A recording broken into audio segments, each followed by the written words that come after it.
The Galactic Council chamber fell silent as Ambassador Kelrath of the Vox Empire slammed his crystalline appendage against the podium.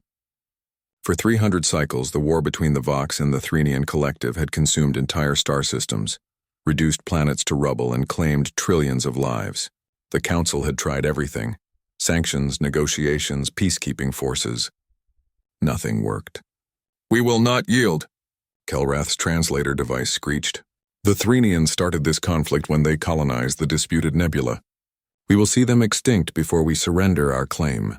Across the chamber, High Commander Zix of the Threnian Collective rose to his full 12 feet, his exoskeleton gleaming under the chamber's lights. "Your revisionist history disgusts us, Kelrath. The nebula was ours by ancient right. Your people are the invaders, and we will burn every Vox world to ash before we recognize your false claims." The other council members, the wise Archons, the tentacled Hydari, the cybernetic Nexus Collective, all watched with weary resignation. They had heard these same arguments countless times. The war had become a fact of galactic life, an inescapable background radiation of violence that everyone had learned to work around. Then the doors exploded inward, not metaphorically. The reinforced durasteel doors, capable of withstanding plasma bombardment, simply ceased to exist in a shower of sparks and molten metal. Through the smoke strode a figure that made every species in the chamber reach for weapons they weren't allowed to bring. It was a human. She was average height by human standards, which made her diminutive compared to most council species. She wore a simple dark blue uniform with no visible weapons, no armor, nothing that suggested military might. Her brown hair was pulled back in a practical ponytail, and her eyes scanned the room with an intensity that made ancient predators seem tame. "I'm Captain Sarah Chen of the Earth Coalition," she announced, her voice carrying despite the chaos. "And this war ends today." Kelrath recovered first, his translator crackling with indignation. "Human, this is a closed session of the Galactic Council. Your species doesn't even have observer status. How dare you?" "I dare because I'm tired of watching you idiots kill each other," Chen interrupted, walking calmly to the center of the chamber. "We've been monitoring your conflict for the past 50 cycles. Do you know what we've observed? A pointless grinding war over a patch of space that neither of you can even fully utilize." Zix's mandibles clicked in anger. "You know nothing of our grievances, human.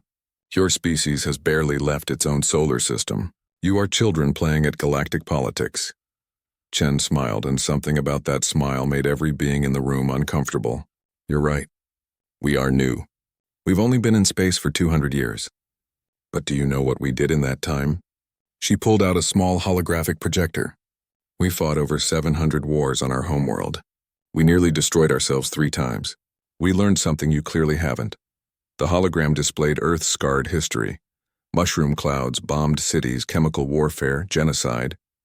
The council members recoiled. "We learned that some wars don't end through victory," Chen continued. "They end through exhaustion, through mutual destruction, or through outside intervention. Since you're both too stubborn for options 1 and 2, we're providing option 3. "Preposterous," Kelrath spat. "You have no authority here. You command no fleets, control no systems. What could you possibly do?" Chen's smile widened. 48 hours ago, human engineering teams entered the disputed nebula. We've been working around the clock. Would you like to see what we've accomplished?" She activated another hologram.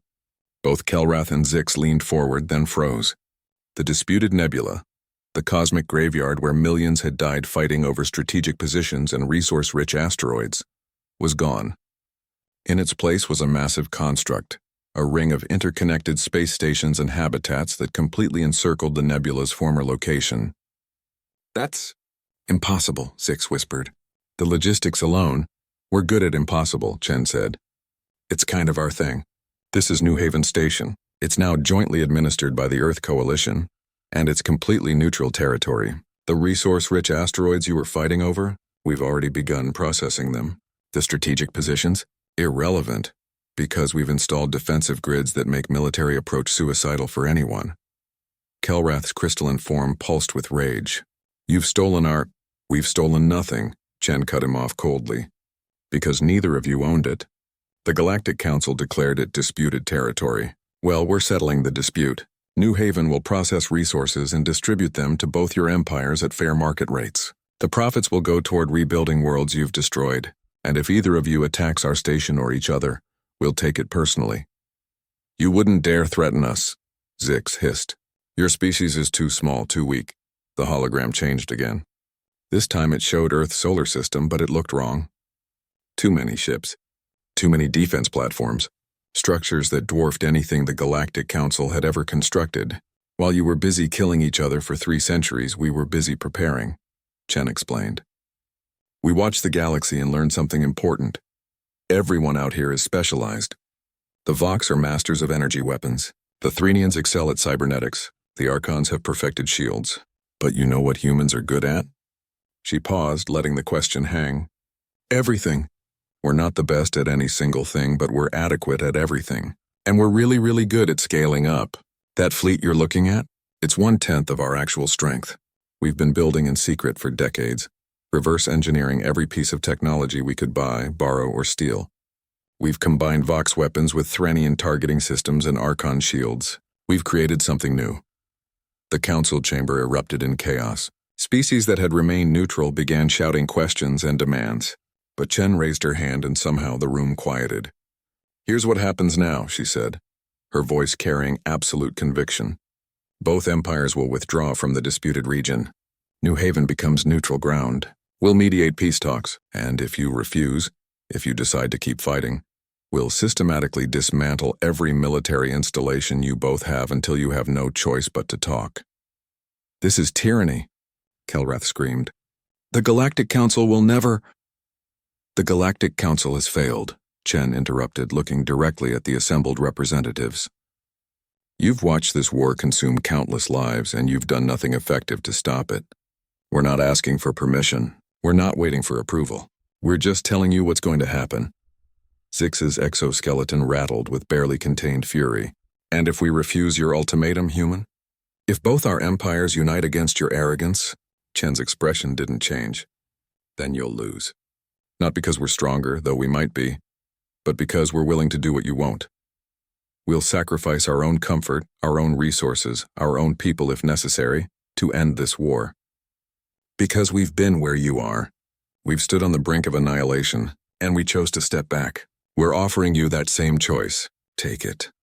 The silence that followed was deafening. Finally, an Archon elder spoke, his ancient voice crackling through his translator. The human speaks truth, though it burns to admit it. This war has gone on too long. Perhaps fresh perspective is needed.